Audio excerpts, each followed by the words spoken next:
Haleluya, saudaraku terkasih dalam Yesus Kristus. Saudara sedang mendengarkan ayat-ayat emas firman Tuhan di channel Ayat Emas.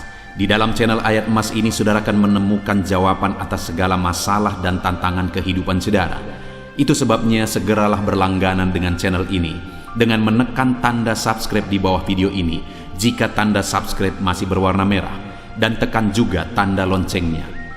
Kalau saudara diberkati melalui channel ini dan saudara rindu memberkati, saudara butuh informasi lebih lanjut, silakan lihat di kolom deskripsi di bawah video ini saudara. Puji Tuhan saudara, di dalam video ini saudara akan diberkati melalui ayat-ayat emas firman Tuhan tentang kelimpahan, di mana kelimpahan yang dimaksudkan di sini adalah kelimpahan baik secara rohani maupun kelimpahan secara jasmani. Saya percaya setiap kita rindu mengalami kelimpahan dalam kehidupan kita. Tapi terlalu banyak orang fokus kepada kelimpahan jasmani. Sedangkan perkara jasmani satu saat akan lenyap, satu saat akan kita tinggalkan. Itu sebabnya saudara, dalam kehidupan kita perlu seimbang.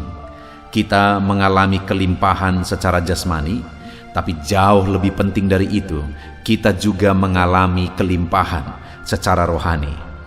Nah, bagaimana supaya di dalam kehidupan kita mengalami kelimpahan jasmani maupun kelimpahan rohani? Kita akan belajar melalui ayat-ayat emas ini saudara. Dengan harapan saudara diberkati melalui ayat-ayat emas ini dan saudara akan mengalami kelimpahan baik secara jasmani maupun secara rohani di dalam kehidupan saudara. Adapun beberapa ayat-ayat emas firman Tuhan tentang kelimpahan adalah sebagai berikut. Yang pertama dari Yohanes pasal yang ke-10 ayat yang ke-10. Demikian firman Tuhan. Pencuri datang hanya untuk mencuri dan membunuh dan membinasakan. Aku datang supaya mereka mempunyai hidup dan mempunyainya dalam segala kelimpahan. Luar biasa saudara. Yesus menegaskan kepada umat-umatnya, kepada orang-orang yang percaya kepada dia, bahwa kalau pencuri datang hanya untuk mencuri, membunuh dan membinasakan, maka dia berkata, aku datang supaya mereka mempunyai hidup dan mempunyainya dalam segala kelimpahan. Yesus datang dan kita percaya kepada dia yang adalah Allah yang turun dari sorga, jadi manusia, mati di kayu salib, lalu kemudian dibangkitkan pada hari ketiga, dan sekarang dia ada di sorga mempersiapkan tempat bagi kita. Kita percaya bahwa dia adalah Tuhan dan Juru Selamat kita. Dia datang supaya kita mempunyai hidup dan mempunyainya dalam segala kelimpahan. Nah saudara, kelimpahan yang dimaksudkan dalam konteks Yohanes pasal 10 ini adalah di mana di ayat 11-nya Yesus berkata bahwa akulah gembala yang baik yang memberikan nyawaku bagi domba-dombaku. Kelimpahan yang dimaksudkan di sini adalah yang pertama, kita punya Yesus sebagai gembala yang baik yang rela mati bagi kita. Kematiannya memberi keselamatan bagi kita. Saudara, bukankah itu kelimpahan yang tiada terukur? Kalau kita mau membeli keselamatan dengan harta benda kita tidak akan pernah mendapatkannya, karena itu tidak bisa dibeli dengan apapun. Sekaya apapun orang tidak akan bisa mendapatkan keselamatan kalau bukan dari Yesus. Tetapi dia memberikannya kepada kita ketika dia menjadi juru selamat kita, menjadi gembala yang rela menyerahkan nyawanya bagi kita. Dan kemudian di ayat 14-nya saudara, kalau saudara baca nanti di sana dikatakan, aku gembala yang baik, aku mengenal domba-dombaku dan domba-dombaku mengenal aku. Kelimpahan yang dimaksudkan Tuhan adalah adanya pengenalan kita dengan Tuhan dan Tuhan dengan kita. Pengenalan akan Tuhan itu kelimpahan yang tiada terukur saudara. Bahkan kelimpahan berikutnya itu adalah ayat yang ke-16, di mana dikatakan ada domba-domba yang lain yang akan kubawa ke kawanan. Termasuk saya dan saudara adalah bagian dari domba yang lain itu. Dan oleh kasih karunia-Nya kita menjadi bagian yang diselamatkan. Dan Yesus berkata di sini, aku datang supaya mereka mempunyai hidup dan mempunyainya dalam segala kelimpahan. Kelimpahan yang kita terima, yang kita dapat di dalam Yesus adalah di mana kita memiliki Dia sebagai gembala dalam hidup kita. Kita mengenal Dia, dan kemudian kita yang tadinya dari luar, tetapi kita diselamatkan menjadi bagian orang yang diselamatkan. Jadi hari ini kelimpahan yang harus saudara miliki adalah keselamatan dalam Yesus, di mana saudara menjadikan Dia sebagai gembala saudara, di mana saudara mengenal Dia sebagai juru selamat saudara, di mana saudara mengalami keselamatan di dalam Dia yang adalah keselamatan. Itu kelimpahan yang paling utama saudara. Lalu ayat emas berikutnya tentang kelimpahan adalah dari Yeremia pasal 31 ayat yang ke-14. Demikian firman Tuhan. Aku akan memuaskan jiwa para imam dengan kelimpahan, dan umatku akan menjadi kenyang dengan kebajikanku. Demikianlah firman Tuhan. Saudara, di sini di dalam Yeremia pasal 31 ini, Allah juga menegaskan bahwa Dia akan memuaskan para imam, memuaskan umat-umatnya dengan kelimpahan. Dan kelimpahan yang dimaksudkan adalah kebajikan atau kebaikan-kebaikannya. Saudara, kelimpahan yang juga harus kita alami, yang lebih dari perkara materi, adalah kelimpahan kebaikan Tuhan. Itu jauh lebih berharga daripada perkara materi. Kita juga akan lihat nanti beberapa ayat emas tentang kelimpahan secara materi. Tetapi kelimpahan di sini yang dimaksudkan adalah di mana kita mengalami kebaikan-kebaikan Tuhan, mengalami kebajikan Tuhan yang memuaskan jiwa kita, mengenyangkan jiwa kita dengan kebaikan-kebaikannya. Itu kelimpahan, saudara. Jadi kita harus memiliki kelimpahan paling utama, yaitu keselamatan. Dan kemudian kita juga harus memiliki kelimpahan di mana jiwa kita dipuaskan oleh kebaikan Tuhan. Lalu kemudian ayat emas berikutnya tentang kelimpahan saudara adalah Amsal pasal yang ke-13 ayat ke-4. Demikian firman Tuhan. Hati si pemalas penuh keinginan, tetapi sia-sia, sedangkan hati orang rajin diberi kelimpahan. Nah saudara, ayat emas ini di dalam Amsal ini sudah menjurus kepada kelimpahan secara materi, di mana hati si pemalas penuh keinginan tetapi sia-sia, sedangkan orang rajin diberi kelimpahan. Jadi saudara, kalau kita mau mengalami kelimpahan di dalam Tuhan, kita harus menjadi orang rajin, karena Tuhan akan memberkati orang yang rajin dengan kelimpahan. Banyak orang berpikir dan salah konsep bahwa dia bisa mengalami kelimpahan hanya dengan berdoa meminta. Padahal firman Allah menegaskan bahwa iman tanpa perbuatan adalah mati. Jadi kalau kita mau mengalami kelimpahan dalam Tuhan, kita juga harus menjadi anak-anak Tuhan yang rajin, lebih rajin dari orang-orang yang tidak mengenal Tuhan. Kalau orang lain masih lebih rajin dari saudara, orang lain masih lebih rajin dari kita, maka seharusnya kita malu saudara. Sebagai anak-anak Tuhan kita harus lebih rajin dari orang lain. Dan firman Allah menjamin kalau kita menjadi orang-orang yang rajin, Allah melimpahi kita dengan berkat materi. Ayat emas berikutnya saudara tentang kelimpahan masih dari kitab Amsal. Amsal 21 ayat yang ke-5. Rancangan orang rajin semata-mata mendatangkan kelimpahan, tetapi setiap orang yang tergesa-gesa hanya akan mengalami kekurangan. Nah, saudara, ada pelajaran yang sangat berharga lagi di sini, di mana ayat emas ini berkata bahwa rancangan orang rajin mendatangkan kelimpahan semata-mata. Jadi kembali, untuk mengalami kelimpahan harus hidup rajin. Dan kemudian dibuat rancangan-rancangan, dan rancangan itu dilaksanakan dengan rajin. Tetapi juga kalimat berikutnya dikatakan bahwa setiap orang yang tergesa-gesa hanya mendatangkan kekurangan. Jadi saudara, orang-orang yang rajin juga harus berhati-hati supaya jangan terburu-buru, supaya jangan tergesa-gesa. Karena terkadang rajin dan tergesa-gesa itu hampir mirip. Tergesa-gesa itu adalah orang yang tidak matang pertimbangannya. Jadi saudara, kita harus rajin tapi penuh pertimbangan. penuh pengaturan, penuh manajemen yang baik, pengaturan yang baik.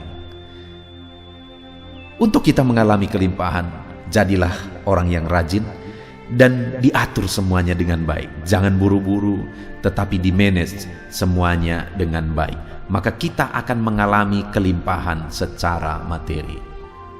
Ayat emas berikutnya tentang kelimpahan adalah dari Maleakhi pasal 3 ayat 10. Di mana di sana dikatakan, bawalah seluruh persembahan persepuluhan itu ke dalam rumah perbendaharaan, supaya ada persediaan makanan di rumahku, dan ujilah aku, firman Tuhan semesta alam, apakah aku tidak membukakan bagimu tingkap-tingkap langit dan mencurahkan berkat kepadamu sampai berkelimpahan.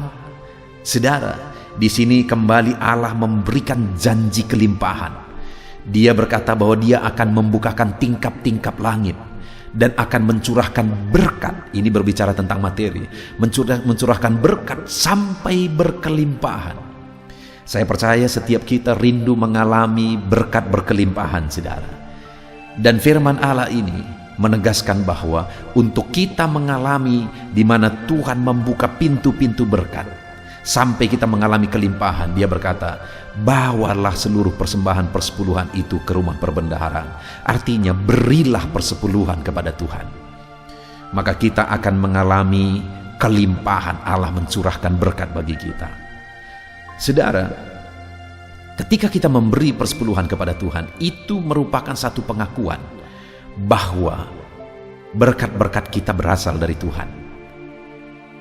Itu merupakan satu kesadaran bahwa semua berasal dari Tuhan, dan buktinya kita memberi persepuluhan kepada Tuhan. Dan ketika kita beri persepuluhan, artinya Tuhan juga melihat bahwa kita sadar semuanya berasal dari Dia.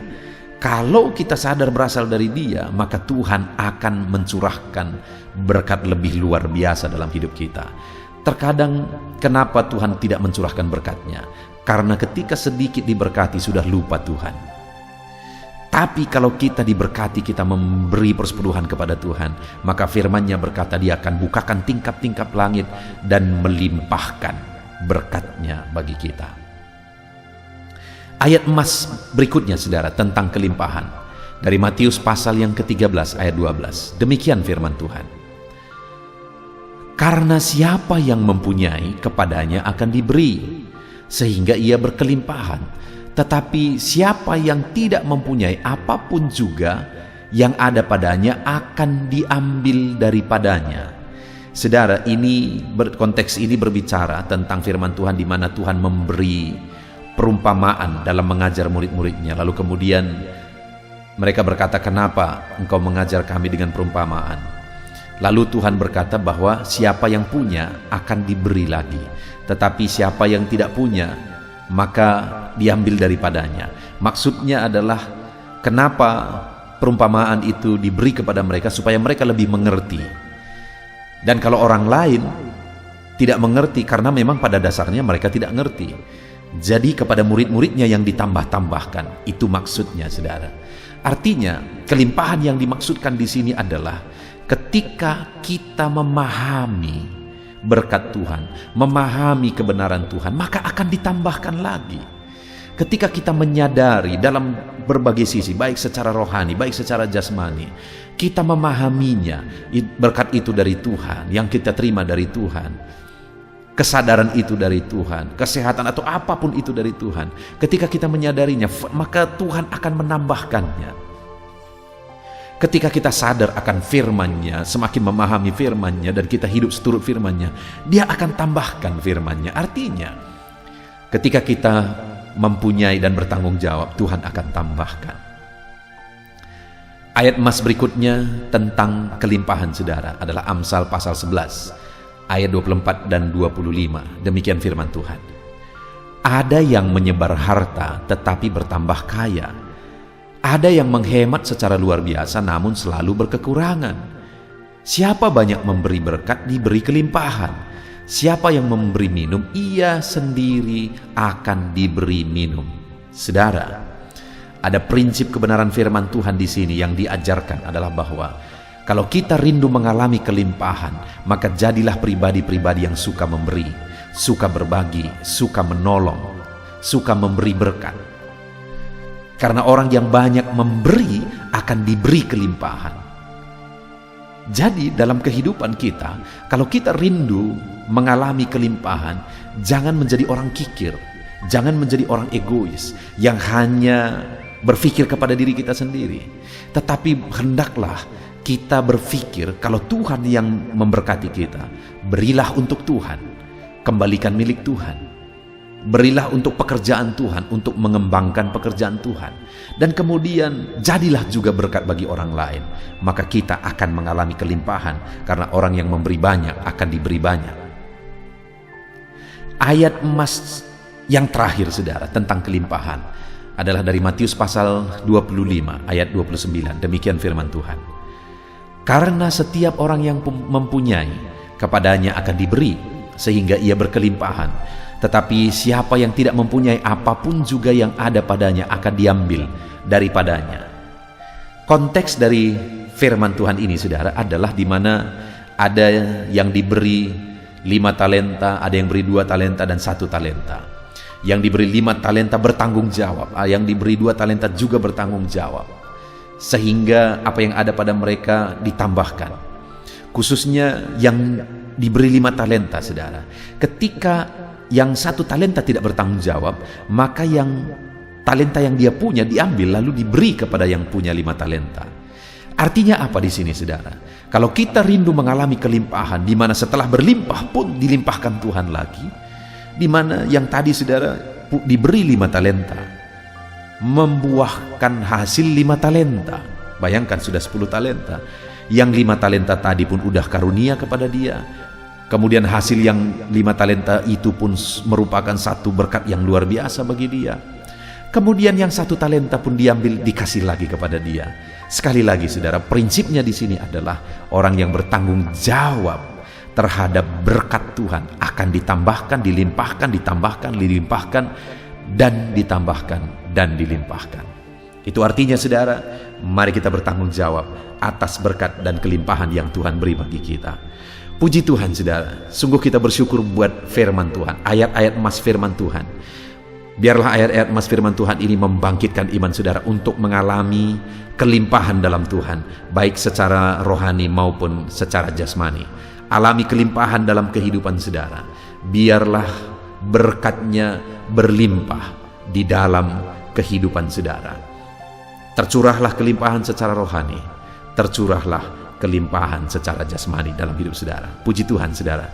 Saya akan berdoa supaya saudara mengalami kelimpahan di dalam kehidupan saudara. Ambil sikap berdoa, mari kita berdoa. Terima kasih Bapa di sorga, saat ini Tuhan kami sungguh bersyukur buat firman-Mu yang telah kami renungkan. Ayat-ayat emas firman Tuhan tentang kelimpahan. Bapa yang baik, kami rindu mengalami kelimpahan di dalam kehidupan kami. Biarlah janji-janji firman-Mu digenapi dalam hidup kami, sehingga kami mengalami kelimpahan. Bapa di sorga, hamba berdoa bagi setiap anak-anak-Mu yang mendengarkan ayat-ayat emas firman Tuhan ini. Biar mereka mengalami kelimpahan dalam hidup mereka, baik secara rohani maupun secara jasmani. Berkati anak-anak-Mu Tuhan, limpahkan kehidupan mereka. Dalam nama Tuhan Yesus Kristus, tercurah kelimpahan Tuhan dalam hidup anak-anak-Mu. Dalam nama Yesus kami berdoa. Haleluya. Amin. Haleluya saudara. Saat ini saya rindu kita gunakan kesempatan ini untuk berdoa bersama di hadapan Tuhan. Saya akan menopang saudara di dalam doa, dalam segala masalah dan pergumulan saudara. Mari ambil sikap berdoa. Terlebih dahulu saya rindu saudara menaikkan segala kerinduan saudara di hadapan Tuhan. Dan saya mendukung saudara di dalam doa. Mari panjatkan segala doa dan kerinduan saudara. Bapa di sorga, saat ini Tuhan, hamba berdoa bagi setiap anak-anak-Mu dalam segala pergumulan mereka, dalam segala tantangan mereka, dalam segala persoalan kehidupan mereka. Apa yang mereka rindukan saat ini, dengarkan seruan mereka ya Bapa. Engkau Allah yang sanggup menjawab pergumulan dan seruan anak-anak-Mu. Engkau Allah yang berkuasa untuk mengabulkan kerinduan-kerinduan anak-anak-Mu. Itu sebabnya saat ini hamba menopang anak-anak-Mu di dalam doa. Engkau yang menjawab seruan mereka di dalam nama Tuhan Yesus Kristus. Haleluya, haleluya. Saudara, saat ini saya rindu berdoa bagi saudara yang sakit. Mungkin saat ini saudara sedang mengalami satu penyakit, apapun yang menjadi penyakit saudara. Percayalah bahwa Allah sanggup menyembuhkan saudara.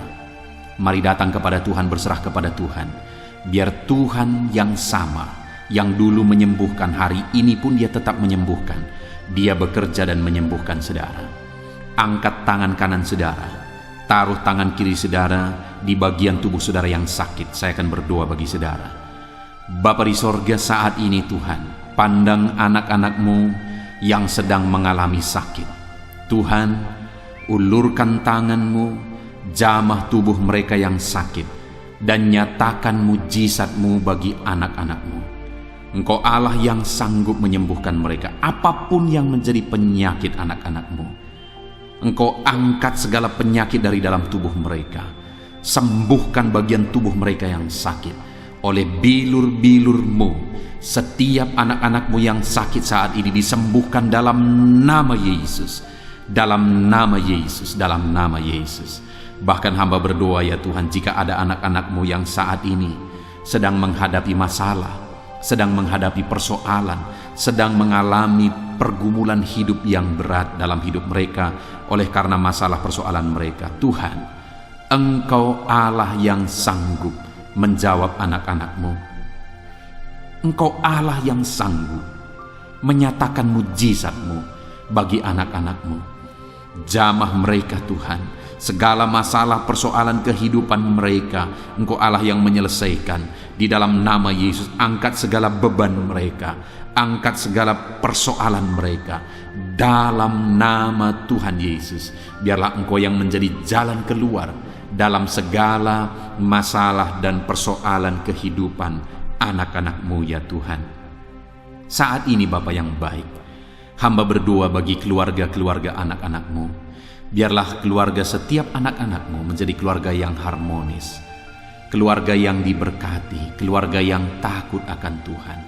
Berkati anak-anak-Mu ya Bapa, berkati keluarga-keluarga mereka. Biar di tengah keluarga mereka ada keharmonisan, ada kedamaian, ada ketentraman. Berkati hubungan suami istri, berkati hubungan orang tua dan anak. Terjadi keharmonisan di sana ya Tuhan, dalam nama Yesus. Jika ada anak-anak-Mu ya Tuhan yang sedang menghadapi masalah di tengah keluarga mereka, Engkau Allah yang campur tangan, Engkau Allah yang bekerja, Engkau Allah yang bertindak di dalam kehidupan anak-anak-Mu di tengah keluarga mereka ya Tuhan. Dalam nama Tuhan Yesus Kristus, haleluya. Bahkan kami berdoa bagi ekonomi anak-anak-Mu. Mungkin saat ini ada anak-anak-Mu yang sedang menghadapi kesulitan ekonomi oleh karena kondisi yang ada sekarang ya Tuhan. Engkau Allah yang membela anak-anak-Mu. Engkau Allah yang memberi jalan keluar bagi anak-anak-Mu dalam nama Yesus. Dalam nama Yesus, pulihkan ekonomi anak-anak-Mu ya Bapa, dalam nama Yesus Kristus. Itu sebabnya saat ini kami berdoa, hamba mau berdoa bagi segala usaha, pekerjaan, bagi segala profesi anak-anak-Mu ya Bapa, di dalam nama Tuhan Yesus Kristus.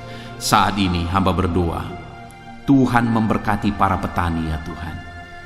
Bapa yang baik, mereka yang bekerja untuk mencukupkan kebutuhan pangan di bangsa ini. Itu sebabnya berkati para petani, biar apa yang mereka tanam bertumbuh subur ya Tuhan. Dan Tuhan memberkati mereka, Tuhan memberkati hidup mereka. Berkati para petani ya Tuhan.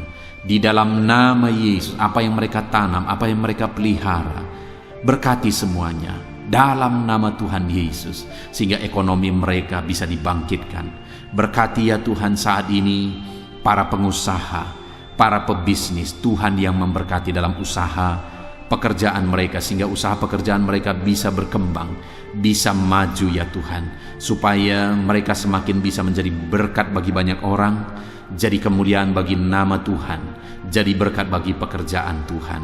Di dalam nama Yesus, dalam nama Yesus. Berkati juga para pegawai, para PNS, Berkati mereka dalam nama Yesus Tuhan yang campur tangan dalam pekerjaan mereka. Ajar mereka mengabdi bagi bangsa ini, melakukan yang terbaik bagi bangsa ini. Bahkan ya Tuhan, kami berdoa bagi para medis di dalam kondisi pandemi ini Tuhan. Engkau kiranya yang menjagai mereka, Engkau kiranya yang melindungi mereka, Engkau kiranya yang memberi daya tahan tubuh yang kuat bagi mereka. Selamatkan, jagai, lindungi, sertai semuanya para medis ya Bapa. Di dalam nama Tuhan Yesus Kristus. Haleluya, haleluya. Bahkan saat ini Tuhan, kami berdoa bagi anak-anak-Mu yang mungkin sedang ada dalam pengangguran, karena sulitnya mencari pekerjaan di masa ini, dalam kondisi ini. Tuhan, Engkau yang memberi pekerjaan yang terbaik bagi anak-anak-Mu ya Bapa. Di dalam nama Tuhan Yesus Kristus. Terima kasih Bapa, ini doa kami hamba berdoa. Berkati setiap anak-anak-Mu ini. Mungkin ada pergumulan mereka, mungkin ada yang mereka kerjakan yang belum kami sebutkan. Tuhan yang menjadi jawaban dalam semuanya. Tuhan yang menjadi jalan keluar dalam semuanya. Tuhan menjawab anak-anak-Mu. Ini doa kami Tuhan. Dalam nama Tuhan Yesus Kristus kami berdoa. Haleluya. Amin. Puji Tuhan, saudaraku terkasih dalam Yesus Kristus. Saya percaya setelah kita bersama merenungkan ayat-ayat emas firman Tuhan, dan setelah saudara didoakan di dalam video ini, setiap saudara sudah diberkati. Saudara rindu diberkati terus melalui channel ini saudara? Silakan lihat tanda subscribe di bawah video ini. Kalau tanda subscribe masih berwarna merah, silakan ditekan dan tekan juga tanda loncengnya. Maka setiap hari saudara akan diberkati melalui ayat-ayat emas firman Tuhan. Saudara merasa diberkati melalui channel ini, dan saudara rindu memberkati? Jika saudara butuh informasi lebih lanjut, silakan lihat di kolom deskripsi di bawah video ini saudara. Tuhan kiranya memberkati setiap saudara. Haleluya. Amin.